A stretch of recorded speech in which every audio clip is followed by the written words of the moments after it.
Trump ने एक बार फिर दुनिया की धड़कनें बढ़ा दी हैं। उन्होंने ट्रुथ सोशल पर एक तस्वीर शेयर करके ईरान के विनाश का वारंट जारी कर दिया है। तस्वीर पर लिखा है द स्टॉर्म इज कमिंग, यानी तूफान आने वाला है और इसे कोई नहीं रोक सकता। लेकिन यह तूफान कैसा होगा?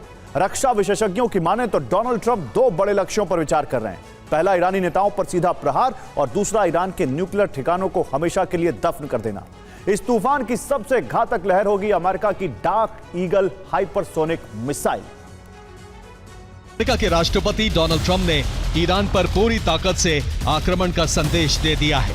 एक तस्वीर, एक लाइन, लेकिन उसका मतलब बहुत बड़ा है। ट्रंप ने लिखा द स्टॉर्म इज कमिंग, यानी तूफान आने वाला है, और साथ में यह भी कहा कि जो आने वाला है उसे कोई नहीं रोक सकता। ट्रंप ईरान के टॉप नेताओं को निशाना बनाने की बात कर रहे हैं या फिर इससे भी बड़ा विकल्प यानी न्यूक्लियर स्ट्राइक का संकेत दे रहे हैं। अमेरिका अब ईरान के करीब हाइपरसोनिक मिसाइलें तैनात करने की तैयारी में है।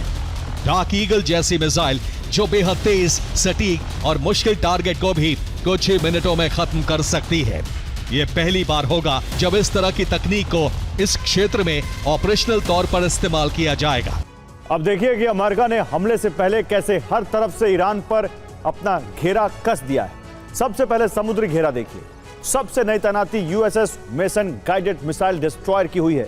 इसके साथ USS George H W. Bush carrier strike group, USS Abraham Lincoln और यूएसएस जेराल्ड आर फोर्ड का घेरा है। अमेरिका ने अपने चौथे carrier USS Dwight D Eisenhower को भी वॉर रेडी कर दिया है। अब हवा में घेराबंदी देखिए। MQ-4C ट्राइटन ड्रोन के साथ बॉम्बर और फाइटर जेट भी हमले के लिए तैयार है। इसके साथ ही अरब में अमेरिका की हाइपरसोनिक मिसाइल डार्क ईगल की तैनाती बहुत बड़ी खबर है। अब जमीन की हलचल समझिए। HC-130J विमान कतर में उतर चुका है। अमेरिकी मरीन कोर दुबई के पास तैनात है। अब एक एक तैनाती का मतलब समझते हैं। USS George H W. बुश ये पूरे स्ट्राइक मिशन का सेंटर है। यूएसएस ड्वाइट डी आइजनहावर ये युद्ध का बैकअप तैयार रखे हुए है। USS Abraham Lincoln air strike की कमान संभाल सकता है। यूएसएस जेराल्ड आर फोर्ड ये समंदर में अमेरिका की सबसे आधुनिक ताकत है।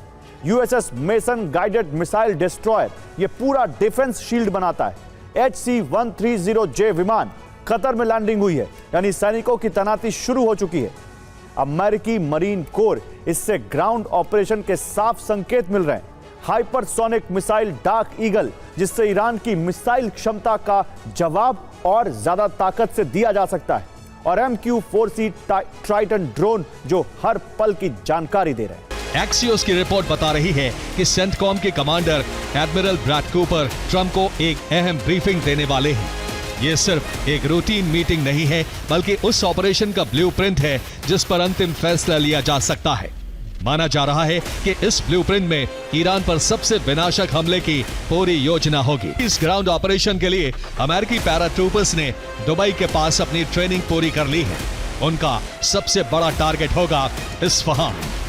इसी शहर में ईरान का वो यूरेनियम भंडार रखा है जिसे जब्त करना अमेरिका का असली मकसद है। कतर में HC-130J विमान की लैंडिंग और दुबई में मरीन कोर की हलचल बता रही है कि इस बार ट्रंप आर पार के मूड में है। अमेरिका की सेंट्रल कमांड के कमांडर एडमिरल ब्रैड कूपर की ब्रीफिंग पर पूरी दुनिया की नजर है, क्योंकि इतिहास बताता है कि जब जब यूएस सेंट्रल कमांड के कमांडर राष्ट्रपति को ऐसी वॉर ब्रीफिंग देते हैं, उसके बाद बड़ा सैन्य एक्शन जरूर होता है। एडमिरल ब्रैड कूपर ने 26 फरवरी को भी ट्रंप को ऐसी ही एक ब्रीफिंग दी थी। एडमिरल कूपर ने ट्रंप को ऑपरेशन का पूरा प्लान बताया था और उसके ठीक 48 घंटे बाद ईरान पर हमले शुरू हो गए थे। 1 मई को फिर वैसी ही ब्रीफिंग होने जा रही है। कमांडर भी वही है और ब्रीफिंग का मकसद भी, तो यानी पैटर्न बिल्कुल वैसा ही है। तो क्या एक बार फिर ब्रीफिंग के 48 घंटे बाद हमला होगा?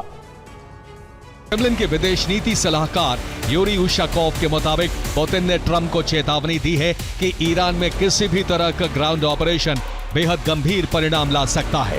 पुतिन ने साफ शब्दों में कहा है कि अगर ईरान में ग्राउंड ऑपरेशन हुआ या युद्ध फिर से शुरू हुआ तो इसके नतीजे विनाशकारी होंगे। अंतर्राष्ट्रीय सीमाएं खतरे में पड़ जाएंगी और ये पूरी दुनिया के लिए एक बड़ी तबाही की शुरुआत होगी।